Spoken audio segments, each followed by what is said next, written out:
Right, so apologies in advance for some repeat slides, thanks Philip, and some also repeat quotes. Um, so, a period of extraordinary prosperity characterised by economic growth, low unemployment and developing trade relationships, the 3 decades which followed the end of the Second World War saw the dramatic recasting of Australia's capitals into modern, internationally focused centres. This was a period when Australia shifted its focus from Britain to the United States amidst what Peter Taylor has called the high period of America's hegemonic cycle, when the American dream became the world dream. Australia's increasing involvement with American politics and militaristic projects, coupled with the generally increasing levels of prosperity in the wake of Australia's long boom, led to conditions which, as Philip Goad has described, saw the enthusiastic embrace of American culture. The American influence on Australian society was clearly illustrated in the dizzying new sophistication evident in the central cities, led by the introduction of high-rise buildings, international hotels, nightclubs and fine dining restaurants. A less glamorous but equally significant shift occurred in the changing urban landscape, which, as Graham Davidson contends, the Americanisation of the Australian city often seemed to be most vividly expressed in the changing roadside. Led by the sharp increase in car ownership, which would be the 4th highest per capita in the world by 1960, the widespread development of the road networks beginning in the 1950s enabled the spread of the Australian city around and far beyond suburban rail corridors. Davison would describe this as the new automobilised landscape, an urban landscape shaped by the new tyrannies of fast food, parking meters and traffic congestion. The spread of road networks brought with them an entirely new set of architectural typologies, specifically geared towards the motorist, which the Sydney Morning Herald described in a 1956 article as an imminent motor car age of architecture. The article elaborated on this, suggesting motels and drive-in theatres are recent importations from America, and signs would indicate that our development is likely to take place in parallel with the American culture of the motor car. This was indeed the case, and soon a range of building typologies originating from America and designed to specifically complement the car appeared. Motels, drive-in theatres, shopping centres and service stations became familiar sights across Australian suburbs. But this article noted one conspicuous omission, the roadside restaurant. A common sight in America from the late 1930s, the roadside restaurant was among the most prolific of these new types, and perhaps more than others has come to epitomise the exciting new wave of building designed to specifically engage this new landscape, a central element of what Robin Boyd would describe as the neon-lit, candy-coloured, flashing fun life. Exemplars of the type, like the early Stanley Meston-designed McDonald's or the gleaming White Castle restaurants, soon became representative of the changing American landscape. However, comparative examples did not arrive in Australia until the very late 1960s. Despite their delayed entry into Australia, the roadside restaurants and its evolution into the current fast food outlets, which we know today, stand as the most successful and enduring example of roadside architecture. While suburban shopping centres are failing and motels, drive-in theatres and even service stations are struggling to survive, fast food restaurants remain popular. Echoing the typology's development, scholarship surrounding the roadside or the fast food restaurant in Australia remains a conspicuous omission.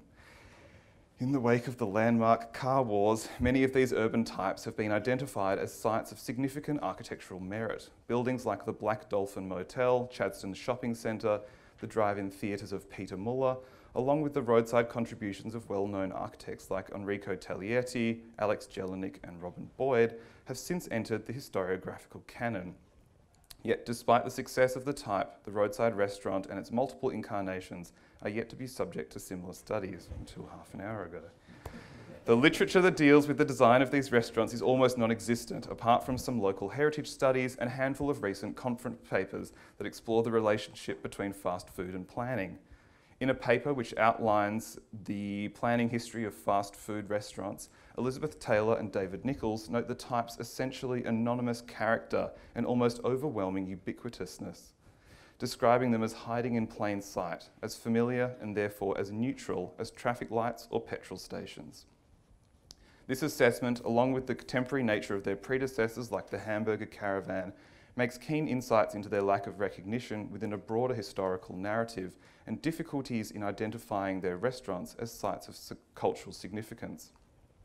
Building off the work of Taylor and Nichols then, this paper seeks to extend the knowledge of the roadside restaurant in Australia, attempting to both sketch out the details of a general history and taking up what American scholar Philip Langdon has said, that the roadside restaurant is a design phenomenon worth examining. So, by the early 1960s, a well-developed casual dining scene in America had emerged around the new road networks, populated by roadside food stalls, diners and drive-in restaurants. Australia, in comparison, was much slower to develop, and roadside food options were almost non-existent. Instead, the Australian dining scene was more typically centred on European coffee houses, formal dining rooms, pubs, and an increasing array of novelty restaurants. There were neighbourhood takeaway restaurants, but these were almost always located in existing shopping strips, serving either fish and chips or Chinese food. Casual dining options existed in Australia from the interwar period, but unlike the sophisticated organisations seen in the USA, these were much more ad hoc and transient in effect. The first of the casual roadside diners were a range of caravans, carts and street vendors, which became common in Australia's capitals by the 1940s. Two of the more well-known examples include Bernie's Supper Caravan, established in Perth in 1940, and Harry's Café de Wheels, a popular Sydney fixture established in 1938. These carts were particularly successful with a young crowd enthused for a taste for the new American cuisine, most likely developed following alliances formed during the First World War. Beginning as movable vans, they soon became permanently parked, and a range of makeshift tables and chairs were fashioned in their vicinity, offering a casual alfresco experience. These paved the ways for a range of food trucks offering donuts, Pluto pups and hamburgers, appearing at markets, sporting events and the roadside. Many of these evolved into permanent restaurants, like the Van Eileen's Eats Caravan, located on Cottesloe Beach. Beginning in 1946 as a plywood caravan, by 1967 it had been replaced by a dynamic structure complete with angular canopy, neon lights and bold signage. Following these informal options, there was a brief appearance of roadside drive-in diners from the early 1960s. Distinct from the early pie carts and caravans and the later standalone self-service takeaway restaurants, drive-ins were a concept popularised in 1950s America through chains like Pig Stands and Dog and Suds. These restaurants offer limited, if any, dine-in options. Rather, they relied on a car hop service, where servers would take and deliver orders out to the customer's car, parked within an expansive parking area. Often designed in an overt googie style, the restaurants relied on eye-catching design and exaggerated canopies to attract the diners. Notable examples include Rob's Drive-In in Melbourne, the Cobb & Co in Tempe, New South Wales, designed by Bruce Rickard, with its zigzag roof and brightly lit street sign, and the Burger King chain, that's in Melbourne, and the Burger King chain drive-in restaurants, which originated in Adelaide in 1962. Designed by architect Ian Campbell, the Australian Burger King drive-in restaurants featured roller skate-wearing waitresses who served diners parked under enormous red and yellow striped canopies. While these provided an exciting and unusual eating experience, they remained on the edge of popular culture. Dine-in restaurants never amounted to a sustained or widespread tradition, and instead eked out an existence on the suburban fringes until they were all but forgotten with the arrival in the late 1960s of the international fast food chains. While Burger King experienced success expanding to 17 locations across South and Western Australia, the dramatic styling of the drive-in restaurant and the hamburger caravan failed to make an impact upon the Australian dining scene, and they remain a retro curio of Australia's embrace of American pop culture. It was not until the arrival of those fine-tuned, internationally franchised versions of major American chains, which had developed from individual roadside stalls to multinational corporations, that enabled the embrace of roadside dining in Australia, capitalising on the enormous growth of the nation's highways and the continuously expanding car ownership. These chains arrived with sophisticated marketing campaigns, identifiable branding, and most importantly for their effect on Australia's urban landscape, their own complete architectural language. The hyperactive googie architecture of the 1960s Australian drive-in was surpassed by a sophisticated, tightly arranged architectural ensemble of chain restaurants. Bringing with them an unfamiliar style of food, service and marketing, these odd-looking standalone restaurants were soon a familiar sight on the nation's highway. Following the arrival of the first American chain, Kentucky Fried Chicken in Sydney in 1968, the fast food restaurant experienced extraordinary growth. By 1970, marked by a visit to Australia by the Colonel himself, KFC had already opened 38 stores at the rate of 1 per week. KFC was followed by Pizza Hut, opening a store in Belfield, New South Wales in 1970, McDonald's in Yagoona, New South Wales in 1971, and Burger King, renamed Hungry Jack's, opened in Innaloo, Western Australia in 1971, along with a slew of other chains which quickly failed. The success of the new fast food restaurant, compared with the previous roadside variants, had much to do with the sustained development of the architectural type over a period of decades, carefully calibrated for the new American landscape. Responding directly to the economic and cultural advances in the post-war period, the result was a series of standardised, instantly recognisable buildings offset with bold graphic identities. It is important at this point to briefly outline the development of the modern fast food restaurant. The most well-known example of the first wave of American fast food restaurants chains, those which took the casual utilitarian roadside stall and commodified it, was McDonald's, with their now iconic 1953 candy-striped building design and the Golden Arches M logo. Designed in collaboration between Richard and Maurice McDonald and architect Stanley Meston, the new McDonald's became the archetypal roadside chain restaurant design, with its neon signs, bold colour scheme and angular design specifically aimed at passing motorists. The McDonald's building epitomised the first wave of American culture. The architecture of the American roadside diner continued in this vein until the mid-1960s, when a change in consumer tastes led to what Philip Langdon has called the browning of America, the result of a fast food restaurant backlash, and I'm quoting, whose flamboyant 1950s style designs were running up against increasing community resistance and began yielding to public pressure for a less brash appearance. This backlash came during a period of social reform and newfound affluence in America, which prompted a shift towards more family-focused, comfortable dine-in restaurants. Debuting in 1969, the new standardised McDonald's restaurant, designed by Donald E. Miller and initiated by Ray Kroc, perfectly illustrates this browning effect. The new restaurants were low-slung, brown brick buildings complete with extensive indoor seating areas, and McDonald's new signature, a double mansard roof clad in slate or brown ceramic tiles. The browning of American fast food restaurants in the late 1960s was widespread, and most chains underwent similar rebranding exercises parallel to the taste-making waves of McDonald's. This was the new era of American fast food. The brash teenage hangouts were gone, replaced by dine-in family restaurants with significant corporate clout, capital backing, and marketing nous honed over several decades. Significantly, it was these nostalgic and browned versions of the fast food chains that were brought to Australia, resulting in a curious mix of cultural values and nationalist imagery severed from its original context. The arrival of these standalone restaurants, located in prominent positions along the country's highways, stood in stark contrast to the traditional, low-key Australian takeaway restaurants situated within larger shopping strips. In a rare occurrence of American architecture wholly transplanted to Australia, all the major chains imported their standardised building designs, which were then integral to their brand's international recognition. KFC brought over the current building type, designed in 1963 by Morris Hall and Peter Norris in Atlanta. Pizza Hut used the standard ranch house building type developed by architect Richard D. Burke in Wichita, Kansas in 1964. And besides these well-known types, there were a range of now forgotten attempts at entering the Australian market, including Beef Ranch, Burger Chef and Church's Fried Chicken. One of the key proponents of the nostalgic American fast food movement, Red Barn, only managed to accumulate 7 stores in Victoria before being bought out and closed in 1972. But it provided one of the more memorable examples, a cartoonish version of an American barn, coloured bright red, complete with Western saloon styling.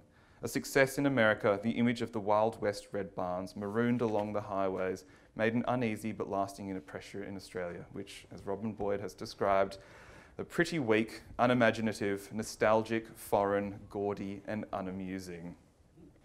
In response to this American invasion, a number of Australian fast food chains entered the market, hoping to claim a part of this growing industry.